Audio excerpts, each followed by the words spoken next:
Berjumpa lagi bersama saya Yohan Nuzmir Dan saya Suwana Rahman Putra dalam program Kampungku. Nah, tentunya selama 60 menit ke depan kami akan menemani pemirsa di rumah untuk berkeliling tempat-tempat yang tentunya memiliki potensi yang ada di daerah Sumatera Selatan. Benar banget Yohan, mungkin pemirsa yang ada di rumah sudah tidak sabar karena setiap Selasa Yohan bersama Suwarna, Yohan bersama Suwarna, Suwarna bersama Yohan akan mengajak pemirsa yang ada di rumah untuk jalan-jalan keliling Sumsel untuk potensi wisata kulinernya, Betul. wisatanya, budayanya, Iya, semuanya deh pokoknya. Semuanya. Dan tentunya hari ini pastinya kita mempunyai informasi terbaru juga ya. Ya, benar banget Yohan. Sama untuk kita perlu ingatkan lagi Yohan, untuk pemirsa yang ada di rumah, kalau mau kampungnya diliput, boleh langsung hubungi nomor yang ada di bawah ini. Mungkin akan menjadi informasi tambahan juga untuk pemirsa yang ada di rumah nantinya. Iya. Nah, pemirsa, yang pertama ini kita akan berkunjung ke daerah Banyuasin, tepatnya di daerah Sembilang. Ini dekat daerah 10. Itu 9-10. Makasih ini udah dibenerin Yohan. Oke, jadi daerah Sembilang ini itu kan tepatnya berada di daerah pesisirnya daerah Sumsel. Jadi Iya. berbatasan langsung dengan Pulau Bangka Belitung. Tepatnya bertemunya antara air tawar dan air laut. Itu jadinya air apa? Menghasilkan air payau. Air payau. Bener ya. Aku takut salah lagi jawabnya.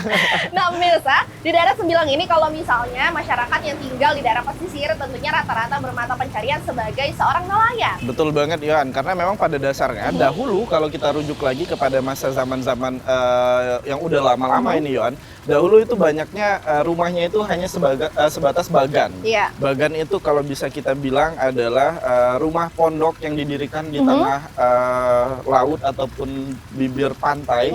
Nah, di situ banyak ditinggalin oleh masyarakatnya karena berprofesi sebagai nelayan. Betul. Tapi semakin ke sini semakin yang banyak pindah untuk ke bibir pantai untuk mendirikan rumah, tapi masih dalam bentuk rumah panggung. Wah, Iya. informasi aku banyak juga Yohan ya. Tentunya kalau rumah panggung itu untuk mengatasi yang namanya pasang surut air laut ya. Benar banget Yohan, mungkin daripada kita penjelasannya hanya lewat verbal, Iya. kita langsung lihat aja bagaimana suasana di daerah Sembilang. Ini dia liputannya.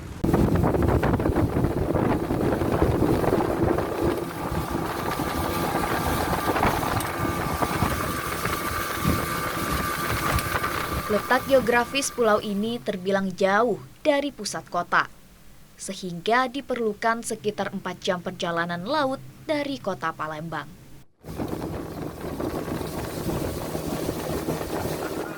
Sembilang memiliki luas areal 200.000 hektar lebih secara keseluruhan hutan mangrove mendominasi, dengan luasan 87.000 hektar dan di dalamnya menjadi habitat beragam satwa dilindungi.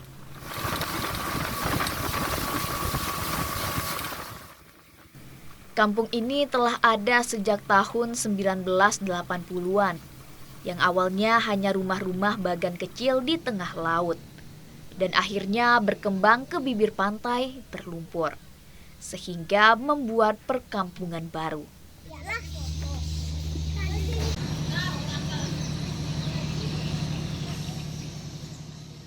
Penduduknya merupakan pendatang dari beberapa daerah di sekitarnya, seperti Sungsang, Palembang, hingga provinsi sekitar Sumsel dan Pulau Jawa.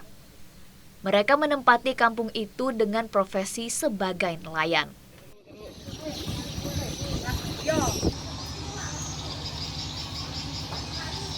Ratusan rumah panggung berpenyangga kayu terlihat rapih dari kejauhan, dengan kapal dan perahu yang ditambatkan di tiang dermaga seadanya.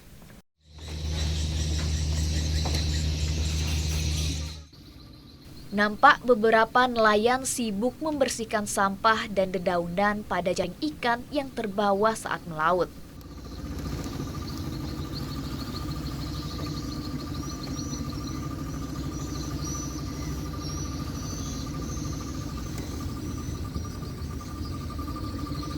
Hasil tangkapan ikan nelayan akan tetap terjaga kesegarannya dengan menggunakan bongkahan es batu yang diproduksi di pulau ini. Terus Pak.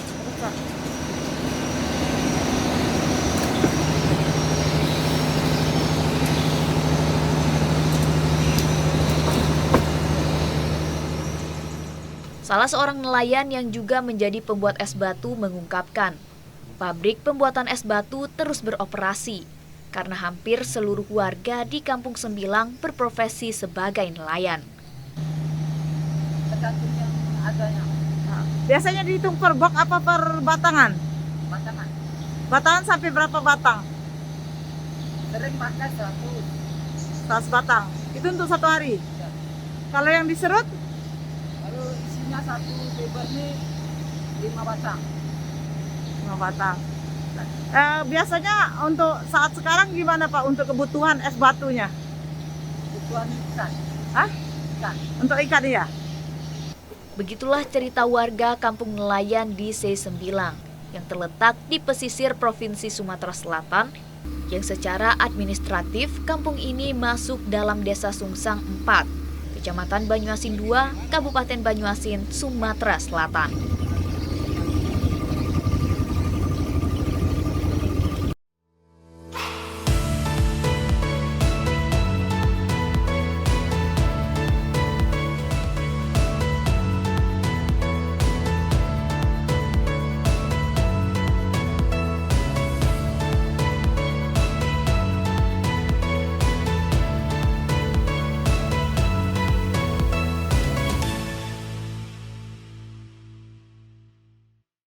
Nah, Yohan di daerah Sembilang ini juga kalau Yohan tahu di sini nih tempatnya untuk bermigrasi burung-burung unik khas Indonesia. Oh iya. Ya, jadi di musim-musim tertentu kita kan banyak melihat burung-burung yang bermigrasi itu beragam jenisnya, Yohan. Jadi langit itu dipenuhin sama burung-burung yang indah. Wah, Luar tentunya biasa pemandangannya banget. pasti indah banget ya. Udah Bener. pantai, banyak burung-burung juga ya kan. Apalagi kalau misalnya sunset itu pasti bagus banget. Tapi jangan lupa Yohan, berhubung di sini bersatunya air asin dan air tawar, di sini ada buaya juga, buaya muara. Aduh, Di situ jadi banyak teman-teman aku dong. jadi tetap hati-hati ya. Iya, betul. Ini peringatan dari temannya. Peringatan untuk dari sesama spesiesnya. Jangan dong. Nah, Yohan, selanjutnya kita akan beralih ke daerah Ogan Ilir, tepatnya di Desa Kuang Anyar, Kecamatan Muara Kuang. Iya, Suana, jadi daerah Muara Kuang ini terdapat tradisi yang unik, yaitu tradisi yang dilakukan di bulan Syawal. Nah, aku tadi mikirnya ya, kalau misalnya tradisinya itu tradisi menikah, karena kan Syawal itu biasanya Identiknya dengan pernikahan. betul. Nah, tapi rupanya bukan. Kira-kira apa sih adat istiadat yang dilakukan di daerah Muara Kuang ini saat bulan Syawal? Langsung saja, ini dia liputannya untuk Anda.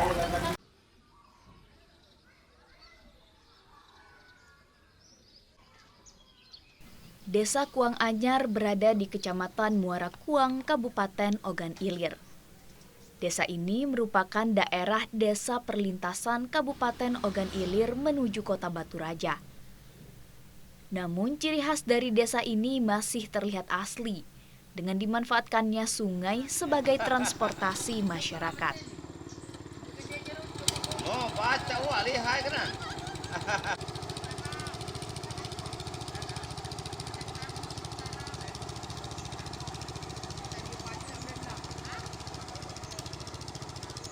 Ya, Sungai Ogan merupakan batas dari Desa Kuang Anyar menuju Kabupaten Ogan Komering Ilir. Masyarakat desa ini memanfaatkan perahu dengan mesin seadanya untuk menuju kebun mereka.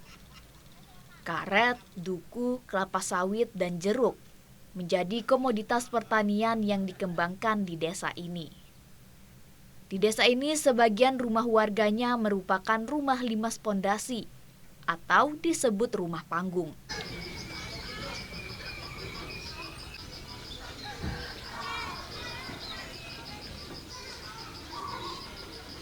Letaknya yang berada di pinggir Sungai Ogan membuat warga harus bersiap jika kondisi air sungai meluap. Di pagi hari terlihat sebagian warga sudah siap menuju pinggiran sungai sembari memanfaatkan air untuk keperluan mandi.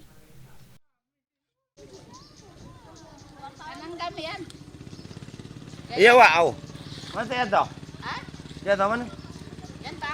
Ada. Tradisi berziarah kubur masih dilakukan masyarakat desa. Iya, Lebaran Haji juga. Tradisi itu dari daerah kita. Kalau tidak salah kakaknya sedikit sih, baru 500 kakak lah.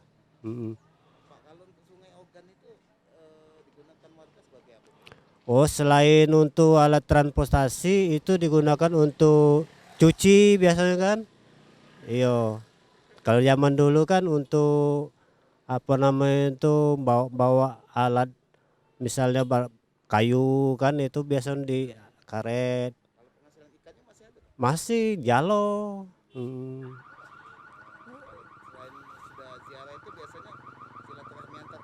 Iya, dari rumah ke rumah.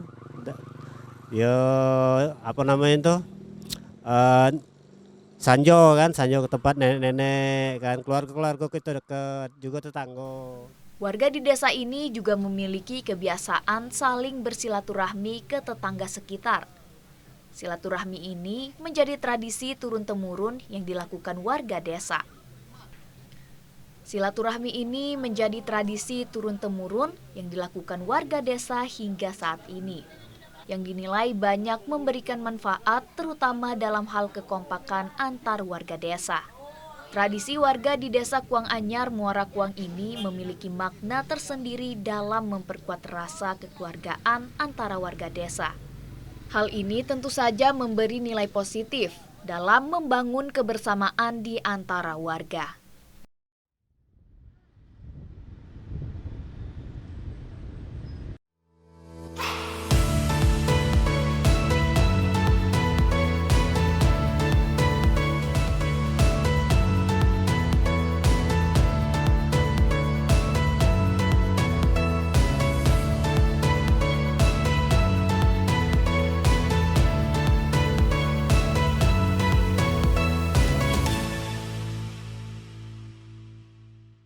Wah, Yohan memang nggak salah. Pokoknya setiap kita melihat suasana pedesaan, suasana kampung, mau siaran apapun itu pasti pengen balik ke kampung halaman. Karena memang silaturahminya beda. Kalau kita kan sekarang antar tetangga aja mungkin nggak ketemu.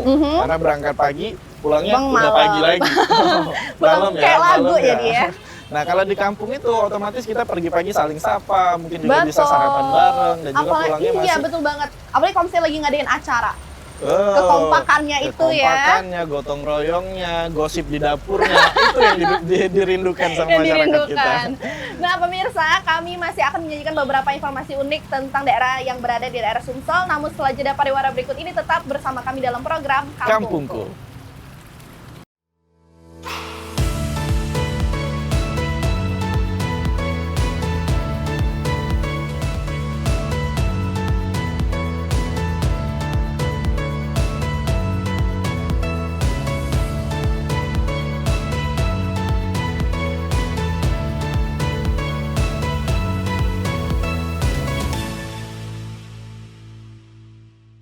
Baik pemirsa, terima kasih Anda masih bersama kami dalam program Kampungku. Nah pemirsa, selanjutnya kami akan mengajak Anda ke daerah Musi Banyuasin, tepatnya di Desa Epil, yang mana di sini terdapat destinasi wisata religi, yaitu masjid yang sangat megah. Dan yang uniknya itu Suwarna, di sini ada ikon kursi yang sangat besar dan juga kaki kursinya itu patah. Oh, Yohan yang dudukin? Bukan. Oh bukan. Apakah ada orang lain? Apakah ada orang lain? Apa jangan-jangan aku? Tapi aku nggak seberat itu deh sampai kursinya harus patah, Yohan. Atau memang mungkin ada makna lain yang terselip dalam simbol ataupun ikon dari Masjid Raya Abdul Qadim ini ya. Iya, kira-kira apa ya filosofisnya?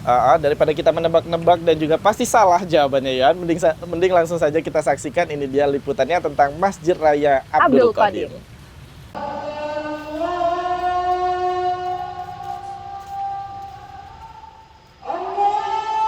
Inilah Masjid Raya Abdul Qadim. Masjid yang kini menjadi kebanggaan warga Dusun 1 Desa Epil, Kabupaten Musi Banyuasin.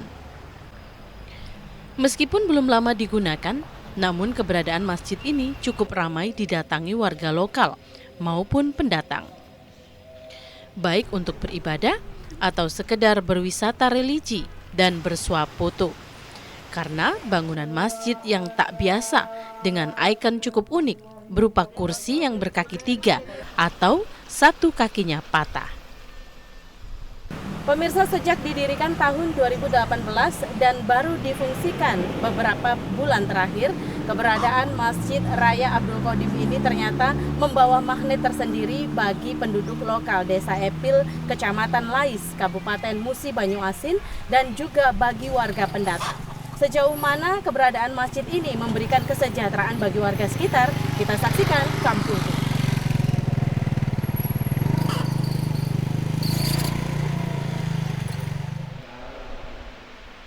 Menurut pengurus Yayasan Masjid Raya Abdul Qodim Muhammad Zuli, keberadaan ornamen kursi patah ini hampir sama dengan simbol broken chair di kantor PBB Jenewa, Swiss. Filosofinya, jika sedang duduk memimpin, janganlah lalai dengan agama dan ibadah.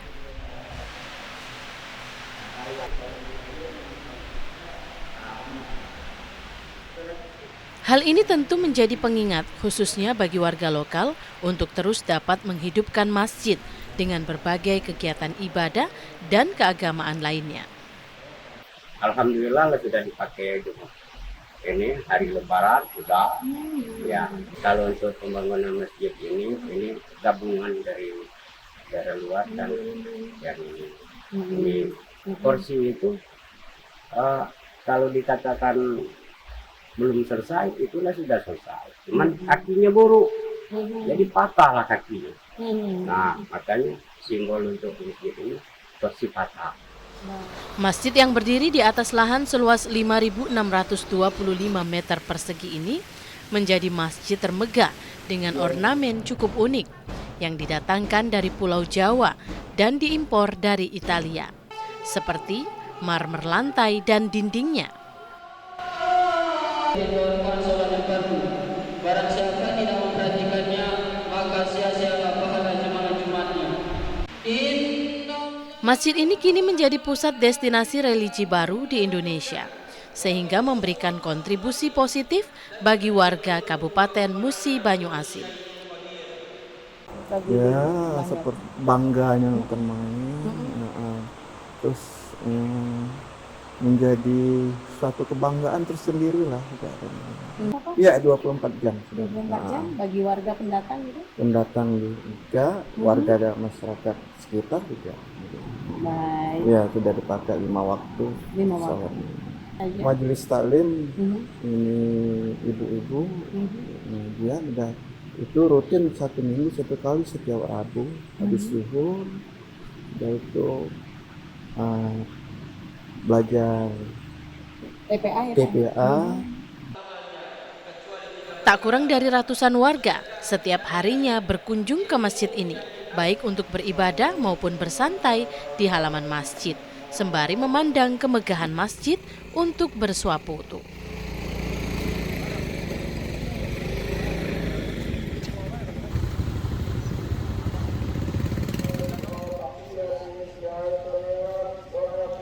Memakai konsep arsitektur bangunan Masjid Hagia Sophia, Turki, dengan pintu masjid menggunakan konsep Masjid Nabawi. Keberadaan Masjid Raya Abdul Qodim ini menjadi kebanggaan warga Kabupaten Musi Banyuasin dan tentunya diharapkan dapat juga memberikan kontribusi bagi kesejahteraan warga sekitar.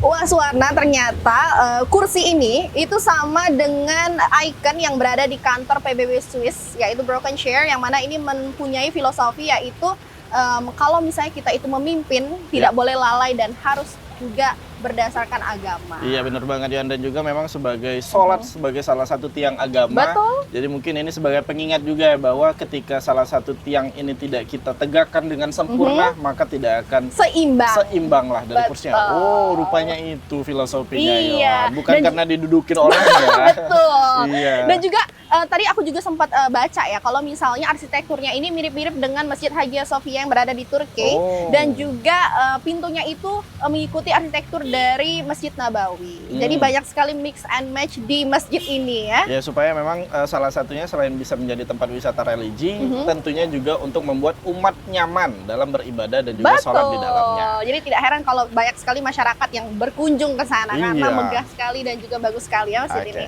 Yohan, selanjutnya kita bakal ke Kabupaten Penukal Abab Lematang Ilir atau Pali. Aku baru tahu loh kepanjangan Pali itu. Serius? Nanti aku kasih tahu deh kepanjangan daerah. Pagar alam, Nggak ada, memang nggak sudah ada, pagar. nggak ada ya.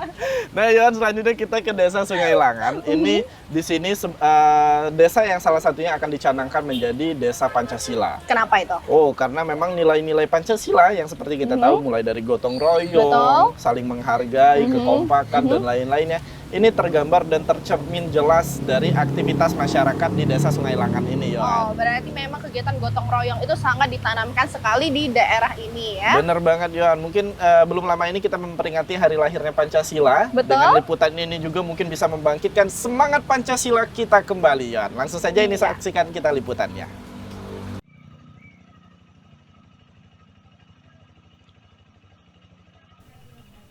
Berada di perbatasan Kecamatan Talang Ubi, Desa Sungai Langan, Kecamatan Penukal sangat dikenal masyarakat Kabupaten Pali sebagai desa yang memiliki keharmonisan sesama warga dalam kehidupan sehari-hari. Keharmonisan yang tercipta terlihat jelas dari sikap kegotong royongan yang selalu dikedepankan masyarakat desa di setiap kegiatan atau acara. Dengan mengedepankan jiwa gotong royong, saling bahu-membahu tanpa membedakan perbedaan suku, ras, agama, juga kedudukan. Desa Sungai Langan yang memiliki penduduk mencapai 2.000 orang dicanangkan sebagai Kampung Pancasila. Gotong royong merupakan penerapan sila dalam Pancasila yang merupakan dasar kebangsaan Indonesia. Sikap inilah yang harus terus dilestarikan dan diterapkan, serta dicontohkan mulai dari aparat desa hingga ke masyarakat desa. Untuk menata supaya Desa Sungai Langan ini lebih maju lagi untuk kedepannya. Nah, tentunya di masyarakatnya bahwasanya telah mengerti artinya untuk pembangunan di Desa Sungai Langan ini baik dari kesehatan maupun dari kebersihan tersebut. Rasa bersyukur atas dicanangkannya Desa Sungai Langan sebagai Kampung Pancasila diwujudkan dengan mempertahankan dan melestarikan semangat gotong royong. Kebetulan desa kami dicanangkan menjadi desa Kampung Pancasila.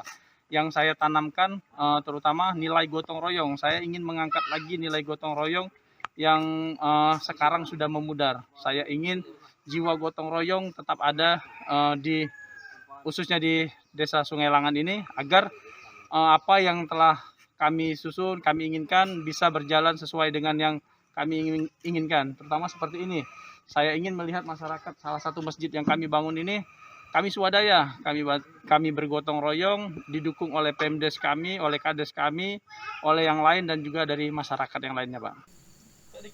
Melalui sikap gotong royong, kebersamaan warga akan semakin erat dan hal ini berpengaruh dengan kemajuan desa. Diharapkan sikap gotong royong akan terus melekat dan dilestarikan, tidak hanya di Desa Sungai Langan saja, tetapi juga di desa-desa lain di Sumatera Selatan.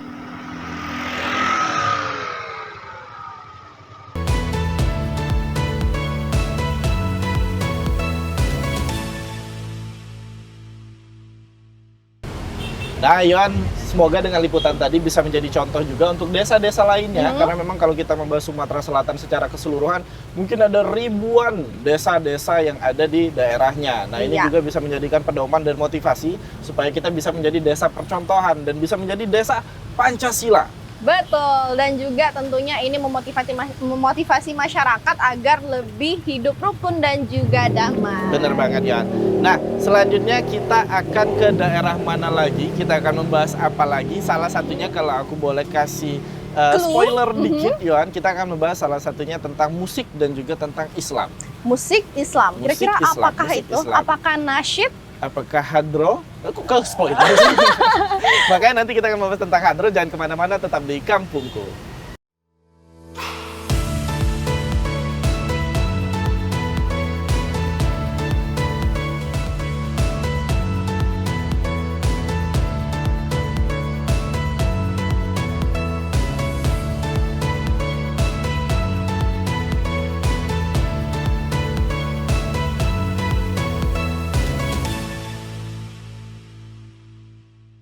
Nah, pemirsa, kita kembali lagi dalam program Kampungku. Kami ingatkan untuk pemirsa di rumah yang ingin kampungnya kami ekspos bisa langsung menghubungi nomor yang tertera di bawah ini. Oke.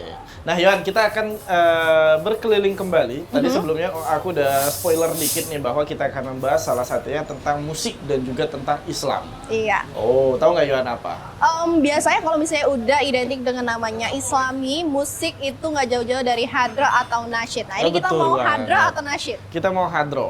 Oke. Jadi perpaduan dari mulai gerakan, Yohan, ada tari-tariannya biasa dan juga rabanah juga. Betul. Nah, biasanya meramaikan acara-acara pernikahan, hajatan ataupun acara-acara Iya. spesial di masyarakat daerah kita. Betul. Kira-kira bagaimana tradisi ini dilakukan?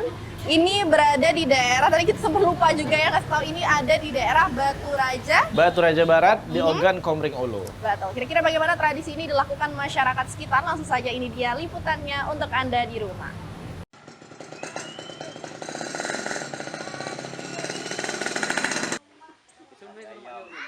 Desa Pusar merupakan salah satu desa di Kecamatan Batu Raja Barat yang berada di Kabupaten Ogan Komering Ulu. Warga di desa ini sebagian merupakan pekerja atau buruh, juga petani dan berwirausaha.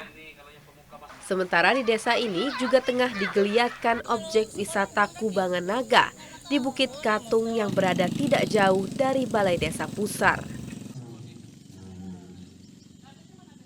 Di Balai Desa Pusar ini, saat ini tengah rutin dilaksanakan latihan seni hadro. Tidak hanya kaum ibu, tetapi kaum prianya juga menguasai seni hadro ini. Senian hadro sendiri merupakan seni yang memadukan gerak dan lagu Islami yang di dalamnya berisi sholawat dengan menggunakan rebana.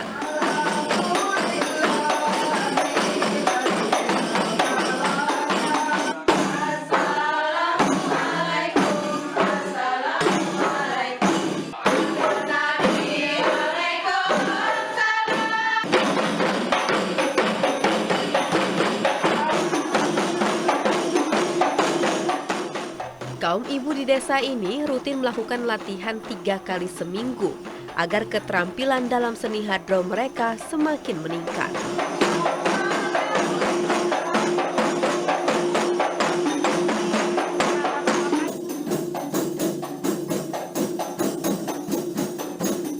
Menurut pembina seni hadro di Desa Pusar, Supriyadi, untuk menguasai seni hadro sendiri, masing-masing orang memerlukan waktu yang berbeda-beda sesuai dengan kemampuan mereka masing-masing.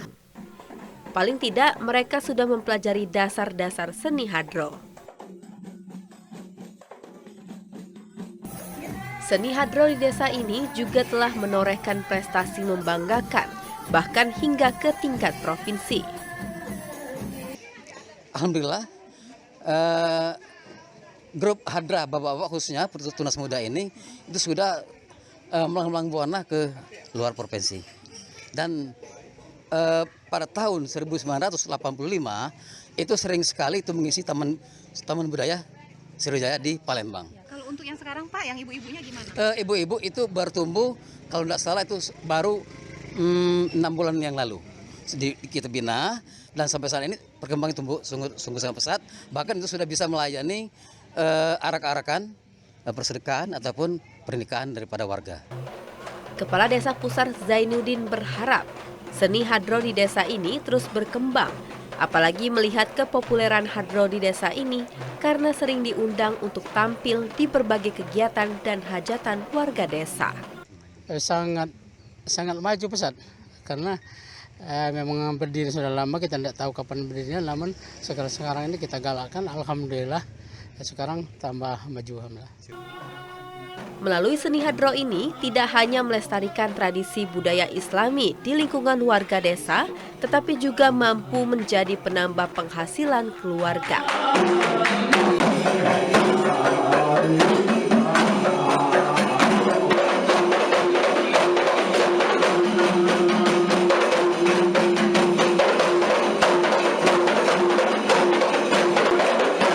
Dari kesenian hadro ini yang lebih penting dapat semakin mempererat kekompakan dan kebersamaan antar warga.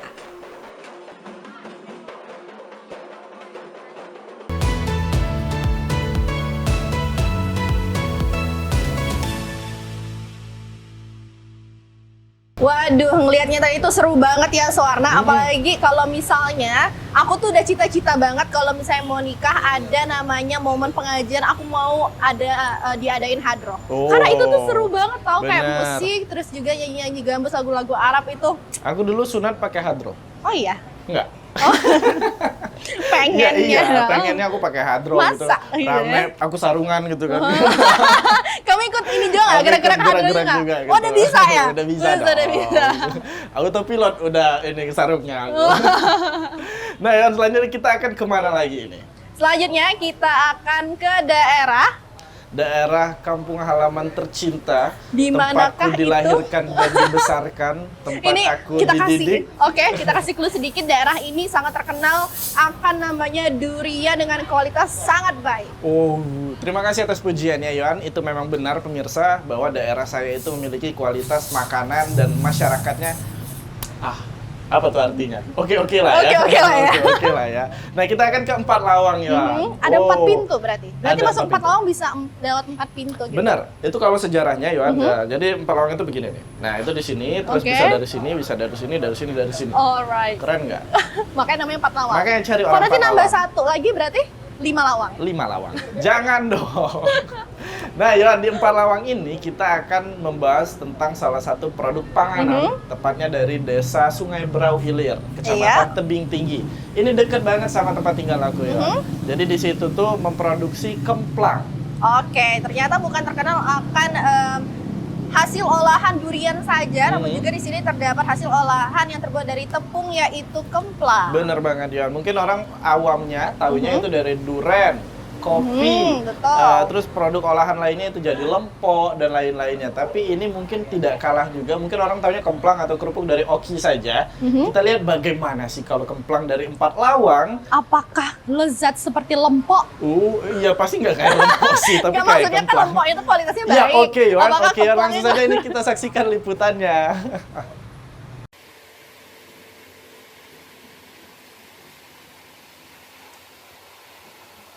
Kawasan Kampung Sungai Brau Ilir, Kelurahan Kelumpang Jaya, Kecamatan Tebing Tinggi, Kabupaten 4 Lawang, merupakan kawasan yang warganya banyak bergelut di usaha UMKM.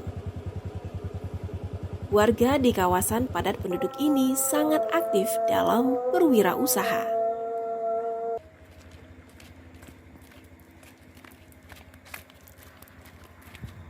Ada banyak sekali usaha UMKM warga di daerah Sungai Brau Ilir ini. Mulai dari usaha pengrajin tahu tempe, UMKM kopi, UMKM lempok, kerupuk kemplang, keripik, serta usaha pertanian dan peternakan.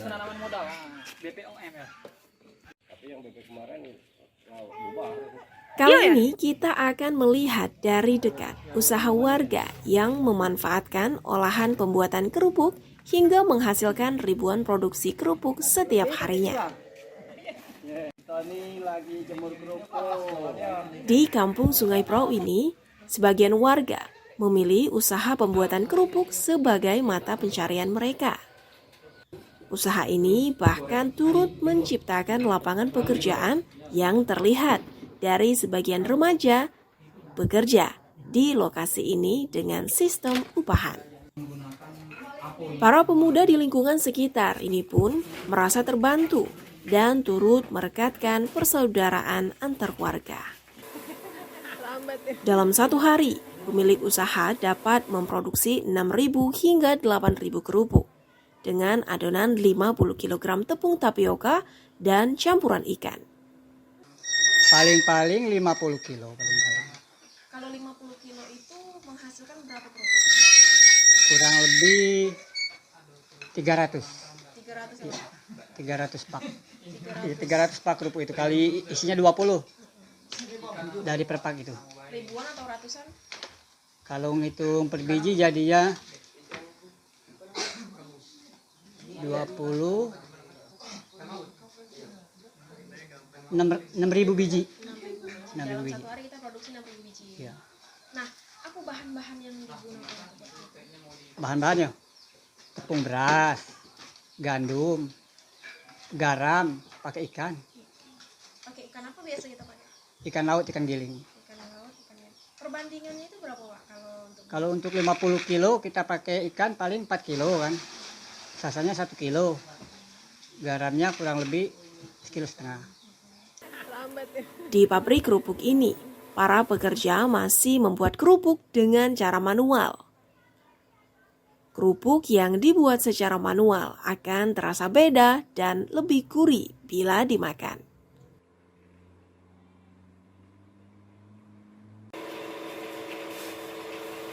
Kerupuk-kerupuk ini didistribusikan ke daerah-daerah seperti Paiker, Talang Padang, Pendopo, dan Tebing Tinggi.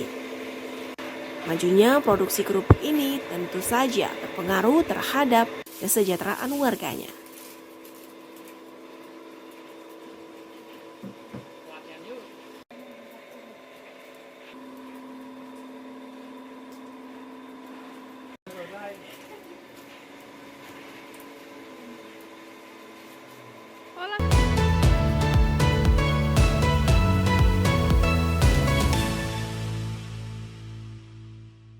Wah, ternyata dalam sehari itu bisa menghasilkan 6.000 sampai dengan 8.000 kerupuk dengan adonan sekitar 59 kg tepung terigu campuran ikan. Oh, itu seberat Yohan lah ya.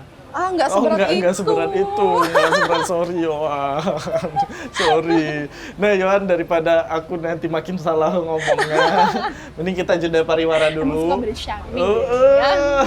Nanti kita akan kulineran lagi, tapi jangan kemana-mana, tetap di Kampungku.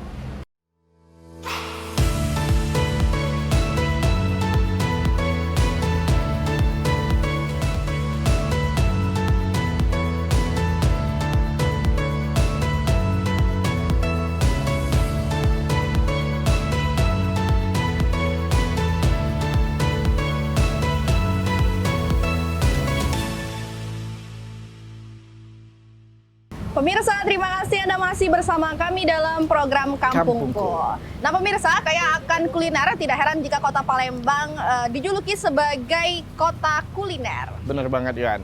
Tapi kuliner apa yang akan kita bahas kali ini? Nah, jadi tepatnya di daerah Kecamatan Talang Semut, Kelurahan Bukit Kecil, ini ada sebuah kampung yang mana di sini terdapat banyak sekali kuliner khas dari kota Palembang.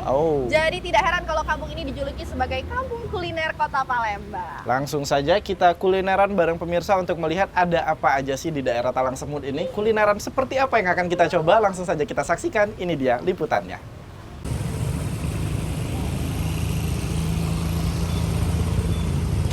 Kaya akan makanan khasnya yang enak menjadikan kota Palembang kota kuliner.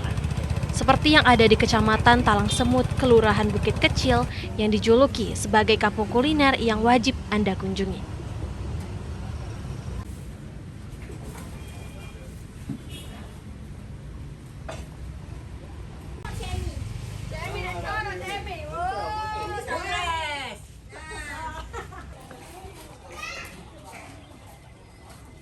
Kampung kuliner ini memiliki nama Lorong Roda dikarenakan dulunya warga yang berdomisili sebagian besar berprofesi sebagai pembuat pedati roda sapi.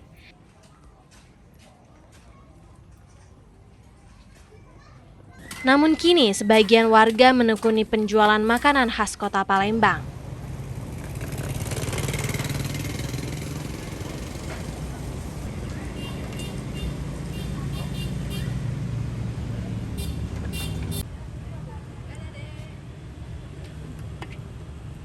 Lorong Roda kini dijuluki sebagai kampung kuliner karena warganya yang didominasi berprofesi sebagai pelaku usaha UMKM makanan khas Palembang.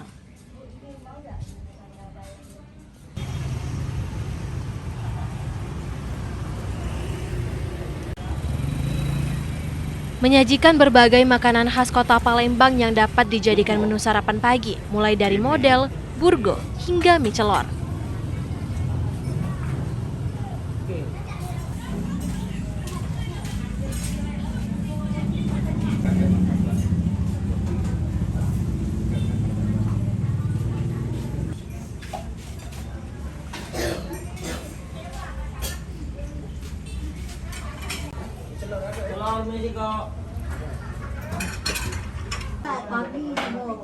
Kampung ini juga menjual berbagai kue khas Palembang seperti kojo dan maksuba.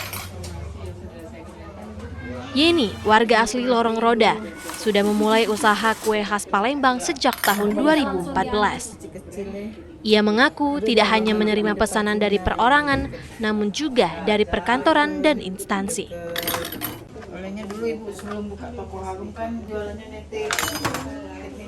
Ya, netep.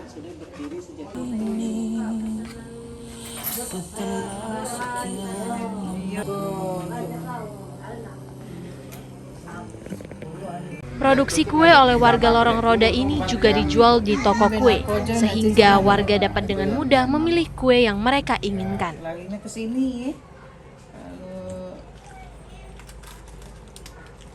Dadak jiwo. Oke, Bu Yani, ini sudah berapa lama Bu bikin kue khas Palembang ini? Sejak tahun 2014. 2014. Bisa diceritain ada apa-apa Bu yang dijual di sini? Terus juga inspirasi bikin kue cak ini dari mana sih? Kue Ibu ini bluder, kojo, Manan Samin, Kak Ketan, terus ini Kak Medok, kojo. Itu dari Palembang kan Bu? Iya asli. Kalau untuk penjualannya di mana Bu? Kita di toko, sudah itu ini apa?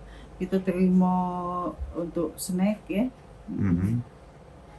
Snack untuk kantor-kantor.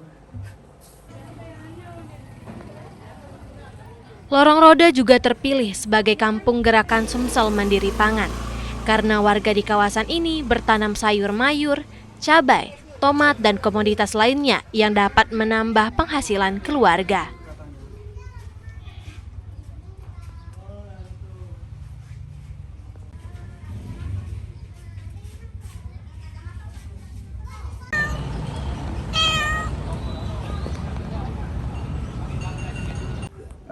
Dari tahun 1967 ya, itu di sini terkenal dengan pembuatan pedati roda sapi. Jadi dulu memang dikenal dengan orang banyak itu membuat roda. Jadi karena banyak pembuatan roda-roda, jadi lahirlah namanya Lorong Roda. Dan dengan beriringnya jalan, kampung kami ini terkenal dengan kampung yang memproduksi makanan-makanan khas Palembang. Seperti contohnya di Harum itu masuk wilayah kami. Yaitu bicik rom. Itu juga pembuatan kue-kue khas Palembang. Kampung kuliner Lorong Roda ini juga diikut sertakan dalam pemilihan kampung terbaik Madiun Kota Palembang. Melalui potensi yang dimiliki, diharapkan Lorong Roda dapat memberikan hasil yang terbaik dalam pemilihan kampung terbaik.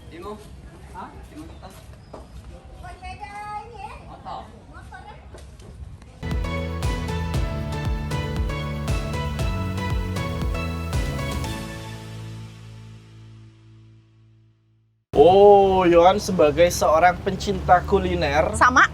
Nggak yakin aku. Sebagai seorang pencinta kuliner, aku mau ngasih opsi lain selain di daerah Talang Semut tadi yang kita bisa temukan nanti beragam kuliner, mulai dari untuk sarapan dan juga beragam kue-kue. Nah, aku mau ngajak Yohan ini ke salah satu tempat juga yang ada di Kota Palembang, juga tak kalah serunya untuk Yohan kulineran. Di mana itu? Ada di daerah Pasar Kuto. Oh, itu memang udah terkenal banget ya. Iya, aku terakhir aku tuh sepedahan sama Ayang. Iya, sama aku. Oh, sama Yohan. sama aku. Berarti Yohan Ayang aku dong. Kita terakhir sepedahan ya di sana ya. Terus juga menikmati sarapan pagi, ada burgo. Betul. Ada laksan. Ada lakso. Celimpungan. Ada lakso. Ada pempek. Ada ragit. Ada lupis. Ada martabak. Ada pempek. Ada serikaya. Ada pempek. Aku nggak hafal. Pokoknya banyak banget pemirsa. Jadi kita sepedahan itu dari ujung Pasar Kuto sampai ke ujung dekat Durian itu. Oh, itu semuanya kulineran khas dari Kota Palembang. Jadi kalau ke sana itu kita pasti bingung. Mau yang ini rame kayaknya enak, tapi di ujung sana juga rame gitu kan. Daripada penasaran, cobain semua ujung-ujungnya. Iya. Ujungnya perut kenyang, pulang-pulang kembung. Pulang-pulang ngantuk. Daripada penasaran, Yohan, langsung saja kita saksikan bagaimana dan juga keseruannya mencari takjil kalau di bulan puasa. Tapi kalau ini bukan bulan puasa, kita cari sarapan dan makanan untuk makan pagi, makan siang, makan sore semuanya lengkap di sini. Langsung saja kita saksikan, ini dia liputannya.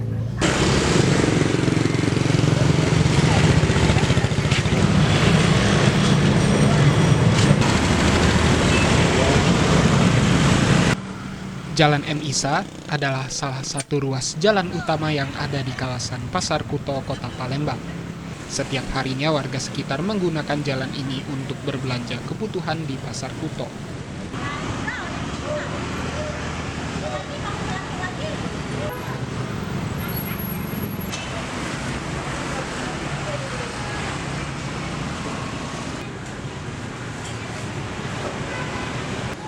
Di kawasan Pasar Kuto ini, terdapat juga beberapa tempat makan yang menyajikan berbagai menu sarapan khas Kota Palembang.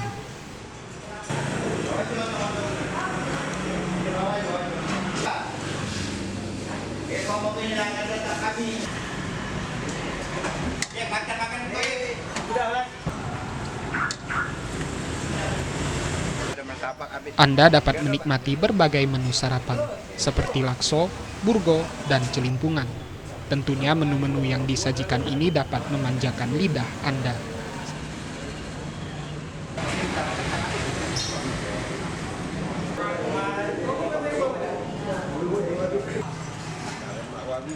Selain untuk mengisi perut, warga sekitar juga memanfaatkan momen sarapan di sini untuk bersenda gurau, menikmati udara pagi dengan secangkir kopi.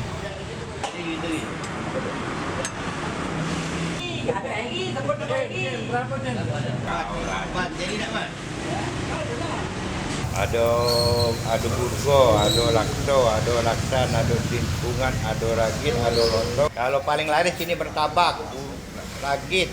Ya semuanya laris semua dah. Agak lancar tuh ragit, mau bertabak itu cepat nih. Bukanya dari jam 6 sampai jam 1 itu nggak sampai sore.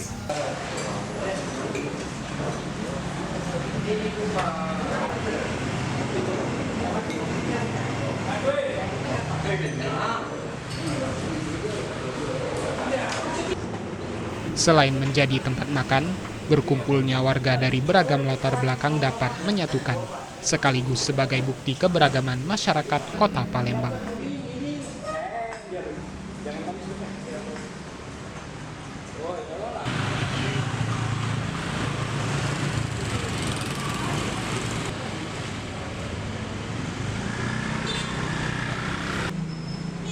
Bagi Anda yang ingin menikmati sarapan yang unik dan beragam, Anda dapat berkunjung ke rumah makan ini.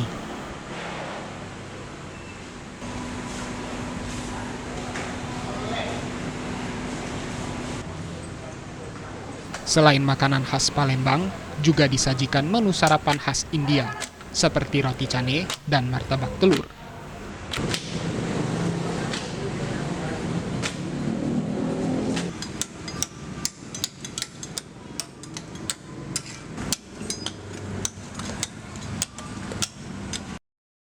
Roti cane yang disajikan hangat dengan kuah kari dijamin dapat meningkatkan semangat Anda sebelum memulai aktivitas di pagi hari.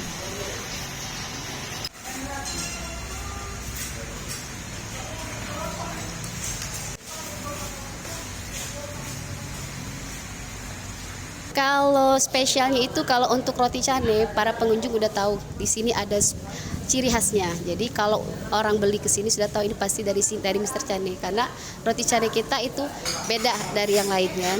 Karena kita punya resep tersendiri. Kita roti cane ini sebenarnya kita pelopornya itu roti cane kekinian. Karena dulu kita itu lihat roti cane yang topping-topping manis itu belum ada. Jadi kita coba mengikuti tren, kita coba topping-topping manis. Jadi ada yang sukoju, ada yang dikasih Nutella.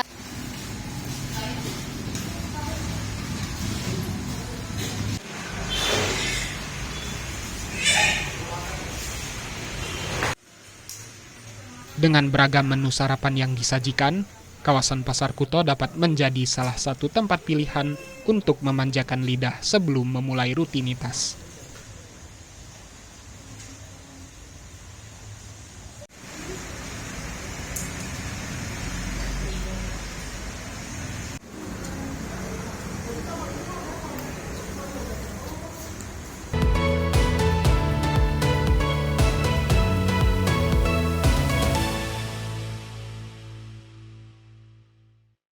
Waduh, kalau ngelihat itu aku jadi inget momen minggu kemarin yang kita nyobain burgo.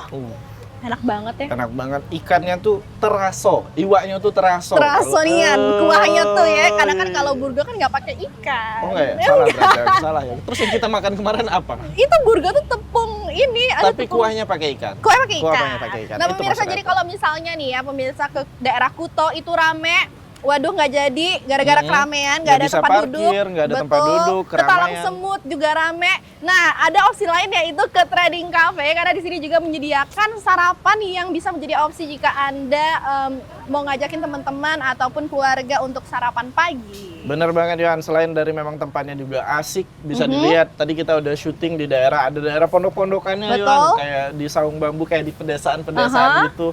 Belum lagi ada kolam di tengahnya, terus juga pokoknya ada bagian indoor dan juga outdoor. Jadi cocok banget untuk ibu-ibu yang hobi-hobi foto. Ini bisa kulineran sambil foto-foto juga sembari menunggu pesanannya diantar. Karena tempatnya estetik Yohan ya, Instagramable banget lah kalau bahasanya zaman sekarang. Jadi kalau pemirsa ataupun memang nggak pakai sarapan pun juga nggak apa-apa, untuk makan siang, makan malam tempatnya lebih asik lagi nih Yohan. Seluruh lampunya dihidupkan. Dan ada live musiknya, itu yang penting. Ada live musiknya. Bisa bener nyanyi. banget. Makanannya enak-enak. Jadi semuanya kalau pengen kulineran tapi bingung cari tempatnya yang enak, yang asik dan nyaman di mana, ke Trading Cafe. Tepatnya ada di Jalan Bayi Salim. Cari aja di Google Maps ya, pasti ketemu kok. Pasti Trading ketemu Cafe. ya. Iya. Karena udah banyak banget ulasan di sana. Nah pemirsa, tidak terasa sudah 60 menit kami menemani Anda di rumah. Karena informasi tentang kuliner tadi menjadi informasi terakhir dibahas, kita. Aku sedih nih, aku sedih loh. Sedih ya, aku juga sedih ya. Tapi nggak apa-apa, kita akan ketemu lagi Selasa depan dengan beragam informasi lainnya. Betul. Tentunya bersama saya Yohannes Mir. Dan saya Suhada Rahmat Putra. Pamit undur diri. Bentar. Apa? Nomornya jangan lupa dong. Oh iya, untuk pemirsa yang ada di rumah, kalau mau kampungnya kita highlight ataupun kita angkat, apapun itu informasi menarik, unik, dan juga mungkin bisa menjadi motivasi dan informasi untuk kita semua, jangan lupa ditelepon di nomor yang ada di bawah ini. Iya, akhir kata saya Yohannes Mir. Saya Suhada Rahmat Putra. Pamit undur diri, terima kasih dan sampai jumpa.